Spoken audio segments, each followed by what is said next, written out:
जय हिंद। आ जाइए आप लोगों को हम बिहार पुलिस के लिए अंतिम प्रहार करना सिखाते हैं। बिहार पुलिस के जो खान सर का जो ये बुक है, इसका फ्री में टेस्ट सीरीज करवाते हैं, एकदम मुफ्त है। आपको चाहिए तो बोलते रहिएगा। चलिए आज का क्वेश्चन बिना बकवास के शुरू करते हैं। तो चलिए आज का क्वेश्चन में यही बुक है, बिहार टॉनिक बुक है। चलिए आज का सवाल देखते हैं। पहला पोर्शन में हमारा मैथ है। पहला पोर्शन में मैथ है हमारा। तो मैथ आप लोग देख लीजिएगा। हम खाली ऑप्शन बता देते हैं। तो चलिए आइए।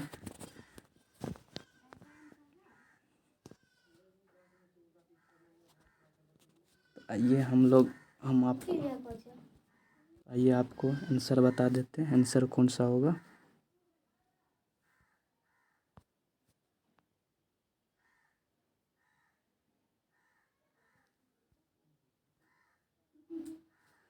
हाँ, तो हमारा पहला आंसर हो जाएगा ऑप्शन नंबर ए। तो पहला आंसर कौन हो जाएगा? ऑप्शन नंबर ए हो जाएगा। पहला नंबर ऑप्शन नंबर ए।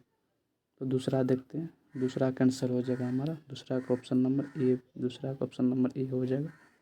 तीसरा का आंसर हो जाएगा हमारा 4। आगे देखते हैं।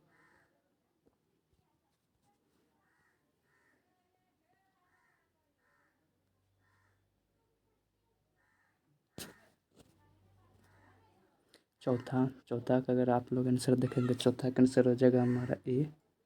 पाँचवा का आंसर हो जाएगा हमारा बी। अगर आप लोग बनाना चाहते हैं तो बना लीजिएगा, हम सिर्फ मैथ का आंसर बता देते हैं। 5 का हो गया बी। छठा 6 का हो जाएगा ऑप्शन नंबर 3। 6 का हो जाएगा ऑप्शन नंबर 3।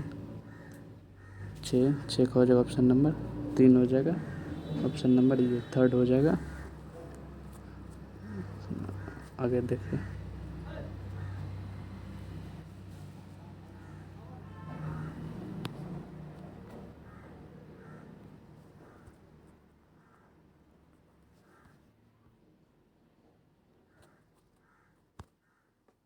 7 का आंसर बताते हैं।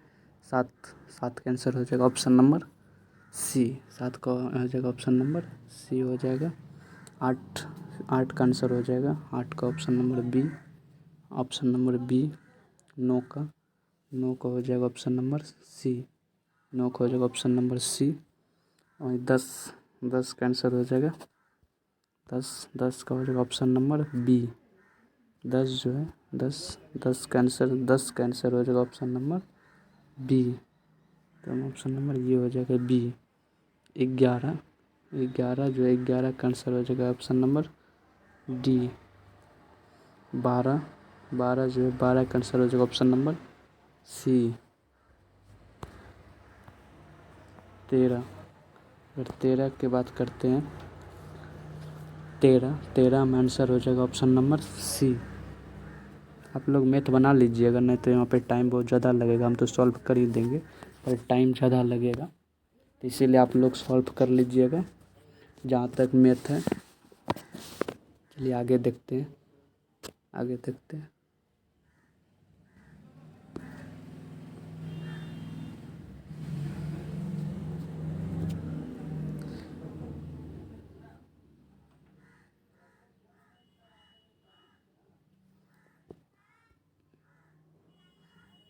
14 नंबर होगा। 14 का, चलिए आइए 14 देखते हैं। 14 का आंसर हो जाएगा ऑप्शन नंबर बी। 14 का आंसर हो जाएगा ऑप्शन नंबर बी। 15 का देखते हैं। 15 का आंसर हो जाएगा ऑप्शन नंबर ए। 16 का ऑप्शन नंबर हो जाएगा डी। 16 का ऑप्शन नंबर डी। वही 17। अब यहाँ से आप लोग को दिखाते हैं बढ़िया से क्वेश्चन, यहाँ से, क्योंकि जीके जी शुरू हो गया। तो यहाँ से आप लोग ठीक से क्वेश्चन देख लीजिए।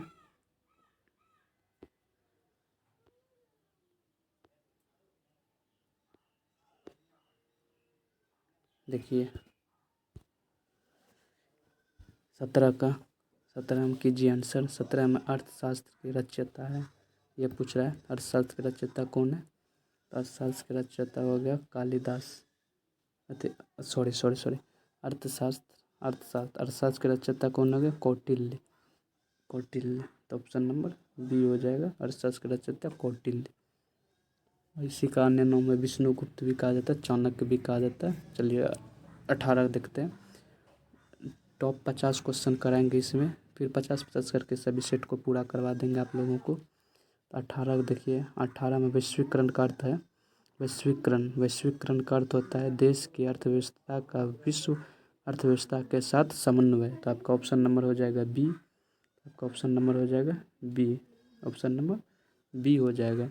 वही 19 देखिए, 19 में क्या है? बारदोली सत्याग्रह किसके नेतृत्व में प्रारंभ हुआ? तो बारदोली सत्याग्रह आपका आंसर हो जाएगा option number D, Sardar Vallabh भाई पटेल के नेतृत्व में प्रारंभ हुआ था। आप लोग सिर्फ बिहार पुलिस का अगर एग्ज़ाम देंगे तो अंतिम ये पढ़ा है, आप लोग थोड़ा फास्ट में इसको रिवाइजिंग कर लीजिएगा, जो आपको फ्री में मिल रहा है, फ्री। तो अगला क्वेश्चन देखते हैं, अगला है 20 नंबर। 20 नंबर पादप में जाइलम उत्तरदायी होता है। पादप में जाइलम का क्या कार्य होता है? पादप में जाइलम का कार्य होता है जल का वाहन। तो ऑप्शन नंबर हो जाएगा बी, जल का वाहन। और 21 में देखते हैं, वंदे मातरम गीत किसके द्वारा लिखा गया? तो वंदे मातरम गीत किसके द्वारा रचा लिखा गया? तो फटाफट उत्तर दीजिए आप लोग। तो वंदे मातरम गीत किसके द्वारा लिखा गया? तो आपका आंसर हो जाएगा बंकिम चंद्र चटर्जी, आंसर हो जाएगा बंकिम चंद्र, आंसर हो जाएगा बंकिम चंद्र चटर्जी। चलिए आगे देखते हैं।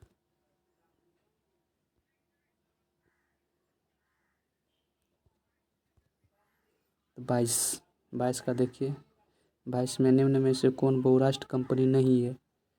22 में हो गया, निम्नलिखित में से कौन बहुराष्ट्र कंपनी नहीं है? फटाफट आंसर दीजिए, कौन बहुराष्ट्र कंपनी नहीं है? आपका उत्तर हो जाएगा ऑप्शन नंबर, आपका उत्तर हो जाएगा option number A, Reliance. Reliance ये बहुराष्ट्र कंपनी नहीं है। बाकी कोको कोला, नोकिया, सैमसंग ये सब बहुराष्ट्र कंपनी है, रिलायंस बहुराष्ट्र कंपनी नहीं है। अब ऑप्शन नंबर ए हो जाएगा। तो विंबलडन ट्रॉफी किस देश में आयोजित किया जाता है? तो आंसर दीजिए, विंबलडन ट्रॉफी किस देश में आयोजित किया जाता है? आपका आंसर हो जाएगा इंग्लैंड। इसे इंग्लैंड में आयोजित किया जाता है, इंग्लैंड में आयोजित किया जाता है। ऑप्शन नंबर डी हो गया। 24 में रक्तदाब नापने के यंत्र का नाम है। रक्तदाब नापने के यंत्र का नाम क्या है? तो आप लोग उत्तर दीजिए फटाक से। रक्तदाब नापने के यंत्र का नाम है, आप लोग इसको यह पता होगा, स्फिग्नोमीटर। कौन सा? स्फिग्नोमीटर। कौन सा? स्फिग्नोमीटर। चलिए आगे देखते हैं 25 नंबर क्वेश्चन।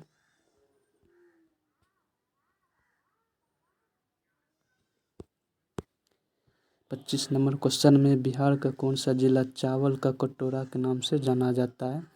तो जवाब दीजिए। तो आपका उत्तर हो जाएगा option number A, option number A. 26 में किस मृदा को रेगुड़ मृदा कहा जाता है? ऑप्शन दीजिए फटाफट, जवाब दीजिए। किस मृदा को रेगुड़ मृदा कहा जाता है? आंसर हो जाएगा काली मृदा को रेगुड़ मृदा कहा जाता है। थोड़ा बड़ा कर देते हैं, काली मृदा को रेगुड़ मृदा कहा जाता है। अगला क्वेश्चन है, भारत में आपातकाल की घोषणा का अधिकार किसे होता है? किसे होता है? तो भारत में अगर कहीं पे आपातकाल की घोषणा करना तो यह अधिकार किसको होता है? फटाफट उत्तर दीजिए। यह अधिकार होता है भारत के राष्ट्रपति को, भारत के राष्ट्रपति को। 28 में जापान की मुद्रा है, कि जापान की मुद्रा का क्या नाम है? जापान की मुद्रा का नाम है येन, जापान की मुद्रा का नाम है येन। 29 में जीडीपी का पूर्ण रूप क्या है? जीडीपी का फुल फॉर्म क्या होता है? तो जीडीपी का फुल फॉर्म होता है ग्रॉस डोमेस्टिक प्रोडक्ट। किस ऑप्शन में? Option number B, gross domestic product, option number B में है। अगला है, निम्नलिखित में कौन आधात्विक खनिज का उदाहरण है? जवाब दीजिए, निम्नलिखित में से कौन अधात्विक खनिज का उदाहरण है जिसमें धातु नहीं पाया जाता है? निम्नलिखित में से कौन अधात्विक खनिज का उदाहरण है? कौन सा है अधात्विक खनिज? आपका उत्तर हो जाएगा ऑप्शन नंबर ए, अधात्विक खनिज। अगले देखते हैं,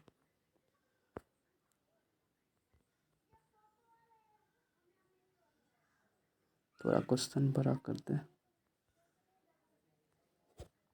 चलिए आइए अगला है, चेहरा देखने के लिए सामान्यतः किस प्रकार के दर्पण का उपयोग करते हैं।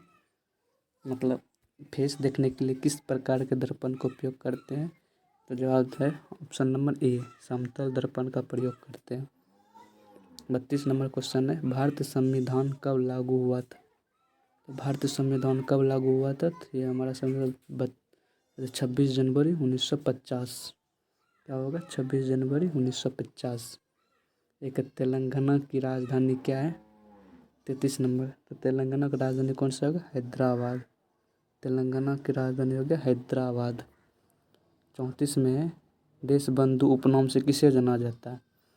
34 का उत्तर दीजिए। देश बंधु के नाम से किसे जाना जाता है। तो देश बंधु के नाम से जाना जाता है चित्तरंजन दास को।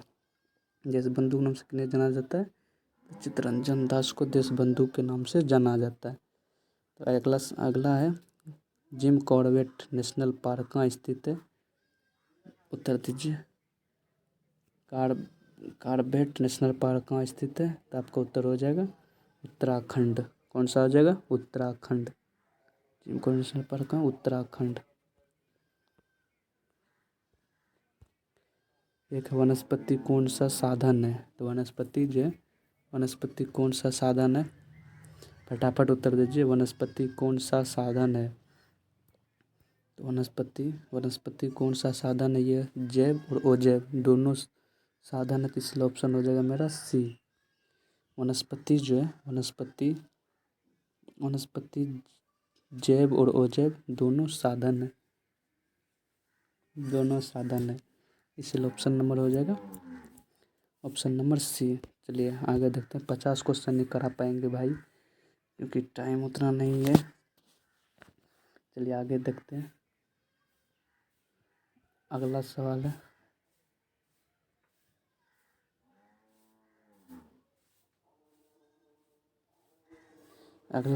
भारत के विदेश मंत्री कौन है। अभी वर्तमान में भारत के विदेश मंत्री कौन है।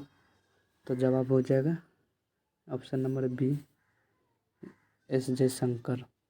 अगला सवाल है, मेघालय की राजधानी कहाँ है। तो आपको बताना मेघालय की राजधानी कहाँ है। मेघालय की राजधानी हो जाएगा ऑप्शन नंबर ए, शिलोंग। रुकिए दोस्त, मेघालय की राजधानी कहाँ है। ओहो, मेघालय की राजधानी हो जाएगा आपका शिलोंग। मेघालय की राजधानी हो जाएगा मेघालय की राजधानी हो गया शिलोंग। चलिए आगे देखते हैं। 39 नंबर है, दादा साहेब फाल्के पुरस्कार किस क्षेत्र में उपलब्ध हेतु दिया जाता है। तो आपको पता होना चाहिए दादा साहेब फाल्के पुरस्कार किस क्षेत्र में उपलब्ध हेतु दिया जाता है। तो ये आपका उत्तर हो जाएगा सिनेमा। तो ये सिनेमा में दिया जाता है, इसमें दिया जाता है सिनेमा के क्षेत्र में दिया जाता है दादा साहेब फाल्के अवार्ड। 40 में पौधों की वृद्धि किस यंत्र से मापी जाती है। 40 नंबर है, पौधे की वृद्धि किस यंत्र से मापी जाती है। केस्कोग्राफ। तो कौन सा आंसर हो जाएगा, ऑप्शन नंबर बी हो जाएगा केस्कोग्राफ।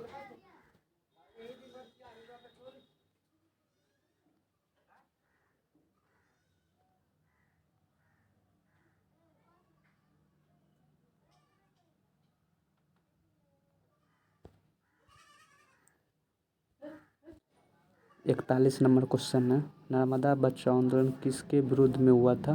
तो आपको उत्तर देना, नर्मदा बचाओ आंदोलन किसके विरुद्ध में हुआ था। तो आपको आंसर हो जाएगा ऑप्शन नंबर सी, सरदार सरोवर बांध। इसके विरुद्ध में हुआ था, सरदार सरोवर बांध के विरुद्ध में हुआ था नर्मदा बचाओ आंदोलन। थोड़ा मोटा कर लेते हैं।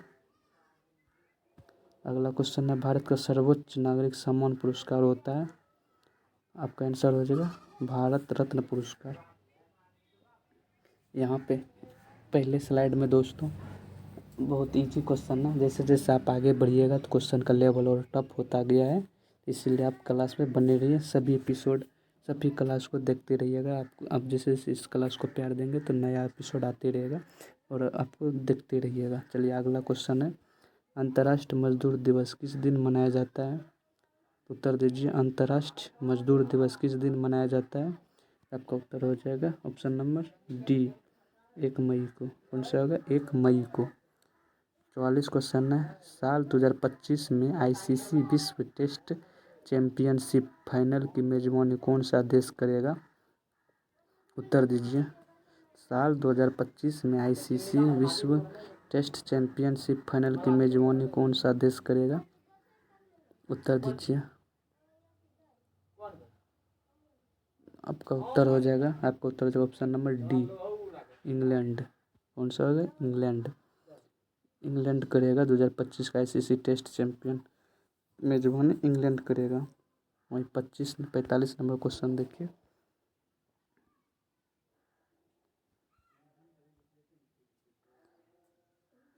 पैंतालीस में अपच का उपचार करने के लिए निम्नलिखित में से किस औषधि का उपयोग किया जाता है? आप इसका उत्तर दीजिए। अपच का उपयोग कराने के लिए निम्नलिखित में से किस औषधि का उपयोग होता है? तो ये आपका हो जाएगा एंटी एसिड। कौन सा है? ऑप्शन नंबर डी हो जाएगा एंटी एसिड। देखिए दोस्त, अंतिम समय में इसीलिए आए हैं कि ताकि आपका रिवीजन हो जाए और ये सेट आप फटाक से 4 दिन में कर लें, फिर आप एग्ज़ाम में जाके फोड़ फाड़ दें। इसीलिए आपके लिए ये सेट लाए हैं, आप इसे बढ़िया से देखिएगा। चलिए आगे देखते हैं। आगे, निम्न में से कौन गैर कृषि आधारित उद्योग है? ये चारों में से कौन सा गैर कृषि आधारित उद्योग है? जवाब दीजिए। इसमें हो जाएगा आपका ऑप्शन नंबर डी, चम्र उद्योग। अगला सवाल है, बंगाल विभाजन किस वर्ष हुआ? अगला सवाल है, बंगाल विभाजन किस वर्ष हुआ? तो ये तो आप सबको पता होगा, बंगाल विभाजन 1905 में लॉर्ड कार्जन के नेतृत्व में हुआ था। अगला सवाल है, ग्रीष्मकालीन ओलंपिक खेल 2028 किस देश में आयोजित होगा? फटाफट उत्तर दीजिए। ग्रीष्मकालीन ओलंपिक खेल 2028 किस देश में आयोजित होगा? तो आपका उत्तर हो जाएगा option number B, America. America में आयोजित होगा 2028 का ग्रीष्मकालीन ओलंपिक खेल 2028 किस देश में आयोजित हो गया? ऑप्शन नंबर बी हो गया, अमेरिका में। अगला सवाल है, भारत के उपराष्ट्रपति कौन है? तो भारत का आपको उत्तर देना, भारत के उपराष्ट्रपति कौन है? यहाँ है और आगे यहाँ। भारत के उपराष्ट्रपति कौन है? भारत के उपराष्ट्रपति कौन है? आपका आंसर हो जाएगा अभी के समय option number C, Jagdeep Dhankhar. Bharat के उपराष्ट्रपति कौन है? जगदीप धनखड़। अगला सवाल है, कंदरिया महादेव मंदिर कहाँ स्थित है? तो आपको उत्तर देना है, कंदरिया महादेव मंदिर कहाँ स्थित है? खजुराहो में। हाँ, खजुराहो में। ऑप्शन नंबर बी होगा, खजुराहो। चलिए यहीं तक रहने दीजिए कि आगे करा दें 60 तक। चलिए 60 तक करा देते हैं। चलिए 60 तक हो जाए। चलिए अगला है, किस खनिज को उद्योगों की जननी मानी जाती है? फटाफट उत्तर दीजिए आप लोग। किस खनिज को उद्योगों की जननी मानी जाती है? तो आपका उत्तर हो जाएगा लोहा। उद्योगों के खनिज की जननी मानी जाती है। अगला सवाल है, भारतीय रिजर्व बैंक की स्थापना किस वर्ष की गई? तो भारतीय रिजर्व बैंक की स्थापना 1935 कब की गई? 1935 में। भारतीय रिजर्व बैंक की स्थापना कब की गई? तो भारतीय रिजर्व बैंक की स्थापना 1935 में किया गया। अगला सवाल है, निम्नलिखित में से कार्बन का कौन सा अपूर्व विद्युत का सुचालक है? कौन सा? कार्बन का कौन सा अपूर्व विद्युत का सुचालक है? तो आप उत्तर दीजिए। आपका उत्तर हो जाएगा ऑप्शन नंबर सी, ग्रेफाइट। कौन सा? ग्रेफाइट। अगला सवाल देखते हैं, वो सहयोग आंदोलन को स्थगित क्यों किया गया था? आपसे पूछा गया है कि वो सहयोग आंदोलन जो चल रहा था उसे स्थगित क्यों किया गया था? तो आप लोग उत्तर दीजिए। इसका उत्तर हो जाएगा चौरी चौरा घटना के कारण। आप सबको पता होगा, चौरी चौरा घटना के कारण इसे स्थगित किया गया है। अगला सवाल है, पंचायत समिति का पदेन सचिव होता है? उत्तर दीजिए। उत्तर दीजिए फटाक से। पंचायत समिति का पदेन सचिव होता है कौन?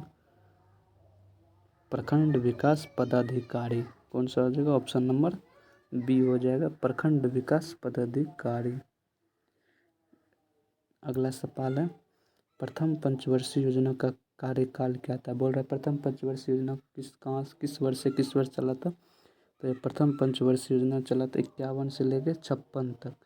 आपका हो जाएगा ऑप्शन नंबर डी। अगला है चौमासा कौन सा समास है। उत्तर दीजिए चौमासा कौन सा समास है। तो आपका ये हो जाएगा ऑप्शन नंबर सी द्विगु समास। चौमासा कौन सा समास है, द्विगु समास। अगला है निम्न में कौन सा तद्भव शब्द है। तद्भव, उत्तर दीजिए कौन सा तद्भव शब्द है। जवाब दीजिए कौन सा तद्भव शब्द है। तो आपका हो जाएगा ऑप्शन नंबर, इसका हो जाएगा ऑप्शन नंबर सी आंवला। आंवला ये हो जाएगा तद्भव शब्द है आंवला। आंवला तद्भव शब्द हो जाएगा आंवला। तो अगला देखिए निम्न में कौन सा संज्ञा शब्द है। फटाफट उत्तर दीजिए दोस्त, इसे कम समय में रिकॉर्ड करेंगे ताकि आप लोगों को देखने में कोई टाइम नहीं, फटाक से देख लेंगे आप लोग अंतिम समय में, इसीलिए करते हैं। तो उत्तर दीजिए 59 का। निम्न में कौन सा संज्ञा शब्द है। आपका हो जाएगा ऑप्शन नंबर ए मुद्रण। 60 वाला देखिए 60 नंबर लोटा डोरी कौन सा समास है। उत्तर दीजिए लोटा डोरी कौन सा। लोटा डोरी लट्टू डोरी होना चाहिए। लट्टू डोरी कौन सा समास है। आपको आंसर हो जाएगा द्वंद्व समास। कौन सा हो जाएगा द्वंद्व समास। चलिए आज के लिए यहीं तक रहने दीजिए। 20 मिनट लगा इसको रिकॉर्ड करने में। 20 मिनट में आप इसे रिवाइजिंग कर लीजिएगा फिर से। फिर आगे का अगले क्लास में होगा। तो इसीलिए आप लोग ठीक से पढ़िए, अंतिम समय रिवीजन कीजिए उमच के, और परीक्षा में जाके तोड़ दीजिए पकड़ के पेन कॉपी। ठीक है, जय हिंद।